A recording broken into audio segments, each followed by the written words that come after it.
That's how it works. Yay! Okay. Will I be able to use my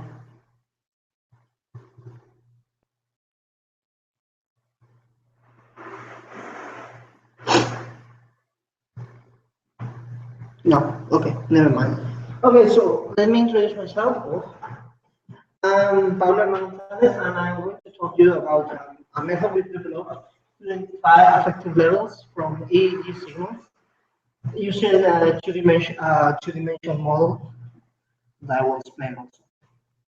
So I will talk first. I will do a brief introduction to the field. I will talk about the state of the art. I will show you our proposal, our results, the statistic of these results, because what's really important here, and what conclusions did we got with this this proposal. So first, let me introduce the affective model we are using.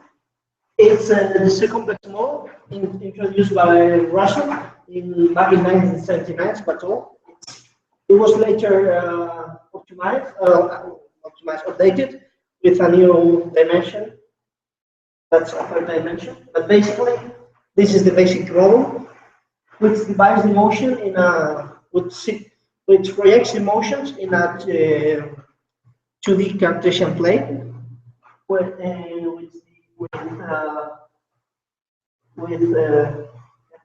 two axes. The y-axis corresponding to the arousal of the emotion. That's the activity, the arousement state. You see, alarm versus sleeping, and the x-axis corresponding to the balance of pleasantness of the state. How good it is, how good it feels. Pleased against miserable, or happy against frustrated. Okay. So this is the model we're using. It's quite standard model in affect recognition. And the problems we have with this, the problems we have in affect recognition. The main problem we have is that we have models with lots of dimensions compared with the number of samples we have. To make an idea, we are talking about individualized models with about 40 samples per individual. And we only with the EEG we have 32 channels. Only if we extracted one feature from each channel, we will get 32 features for 40 samples. That's a quite highly dimensional problem for the number of samples we're working on. And the other problem is precisely that we have fewer samples. We need more samples, and it's really difficult to get an individual because this sample extraction takes lots of time. It needs from 1 minute at least 1 minute video, which means that if you need 40 samples, you need to sit an individual for 40 minutes, and no one is going to do that for free. So we're presenting a new paradigm that uses two types of features: energy features and connectivity features, and a semi-supervised feature selection for keeping or for trying to solve this problem. That's the high dimensionality of our data. Okay, we're using a common benchmark dataset that's called the DAP dataset. It was published back in 2012 by a team in the Queen Mary University of London. It contains physiological aspect related recordings. There was basically a subject sitting on a computer. Meanwhile, they were watching videos that were supposed to elicit some kind of emotion, like sadness, happiness, and they later rated subjectively rated their emotion. So this dataset consists of 32 different subjects half male, half female, but are around from 20 years to from 20 to 35 years, if I'm not wrong. 40 videos for each subject, 40 signals for each video, and each signal sampled at 128 Hz. In the part of the classification, we have several relevant works. The first one we're talking about is was published by Liu, that she tried to create a model with based in the fractal dimension, concretely in the Iguchi fractal dimension, and later was expanded with higher order quotients. I will not enter into detail in this one.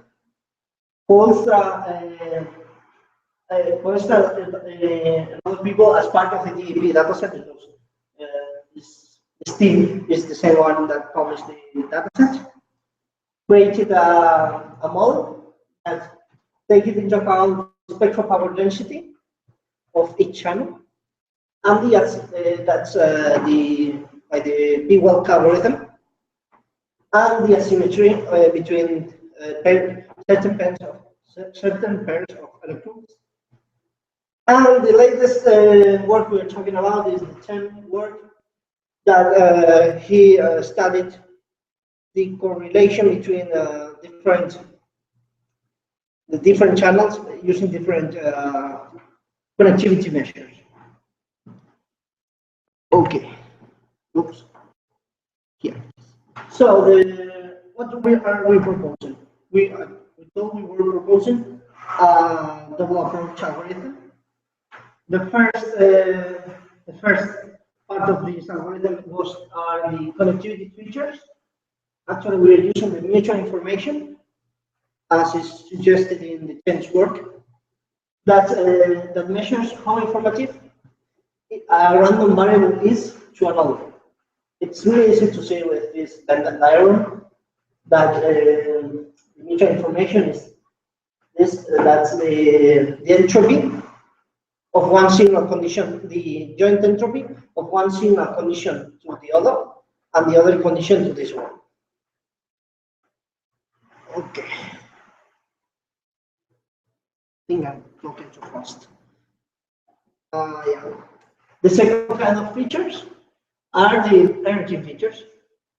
Okay, first we are going to define, now you will probably be familiar with some signal processing, but we will define first the energy E of the signal X in the frequency band set as the summatory of this signal filtering that, okay, of the squares of the signal filtering that frequency band. I forgot to mention before. Sorry, I'm quite nervous. The EEG comprises of several bands that have some meaning for the neurologists. That's the alpha band, the beta band, the theta band, and the gamma band. Each of those is situated between the 8 and 14 Hz, 14 and 30 and 47 and 4 and 8 Hz. Okay, so we extracted the relative energy of each of these electrons for each of these bands, and the logarithmic relative energy. That's simply the logarithm of the relative energy for all this. So right now we have a big problem. We have 40 samples, and we have 752 features. That's much for us to classify, because a normal classifier will simply converge into different dimensions and we don't classify. So what we're going to do is to select the features that are highly significant. So we'll run an ANOVA test, and that's the supervised part of our feature selector. We'll run an ANOVA test, and we will select the features with a p-value lower than 0.01. With a little trick that's played now. We will at least select the features. Why? Because in the principal component analysis, the second step, we will rotate the selected feature set to a d-dimensional set. Okay, and now how do we choose this d parameter? Okay, since we are using super vector machines, this d parameter will be selected with inside the research algorithm, and its values will be between 1 and 10 dimensions. So we are showing that we're working with a now-dimensional dataset. That's quite beneficial for us.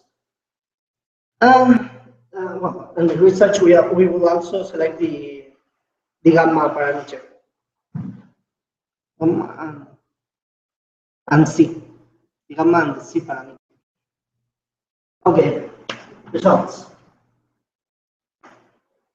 This is, I talked about before the 2 dimensions, the arousal, that was the y-axis, and the balance, that was the x-axis. We can observe that our method overperforms both of the methods in the literature review in terms of the F1 score, which means that our results are not only that more accurate, it means that the decisions are more balanced between both classes. And so the system performance has been improved. The model is a low-dimensional model, so it's also faster, why not say it? And the performance has some to be improved. But is this just product of randomness? That's what we are going to test now. That's here. We couldn't assure that our distributions were suitable for a fluency test. So we recurred to a non-parametric alternative. This one, that's the one-function t-test. And we retrieve the p-values for each one. We can see it's highly significant in 3 out of 4 cases. And it's only with a certain level of significance in one level. That's the arousal variable with this one. That you see it may be better, it may be not. So I get no conclusions. So we have proposed a new method that fuses 2 kinds of features, proving that's not only important how the energy is distributed among the channel, it's also important how the channels, the communication between the channels. To compensate this increment of dimensionality, we propose a feature, 2-phase feature selector. And yeah, we have a big limitation in this setup. That's if you saw if you remember the model, we have lots of different dimensions, lots of different emotions. We have just reduce them to high or low. So we cannot reconstruct that motion with certain accuracy. And also the main limitation we have is that we cannot go for live applications. It's impossible right now. Not impossible, we are working on it. But we are working with 63 seconds, with video, with recordings of 63 seconds. That means that the decision making will be too slow for a real life application. Actually, precisely for that, or future and now present work is focusing on that weakness, trying to classify the motion in short time sequences. So for the 20th second, we start already emitting decisions, which will lead to a more active classification scheme. So that's it. Thank you for attending. Any questions? Any questions? Okay.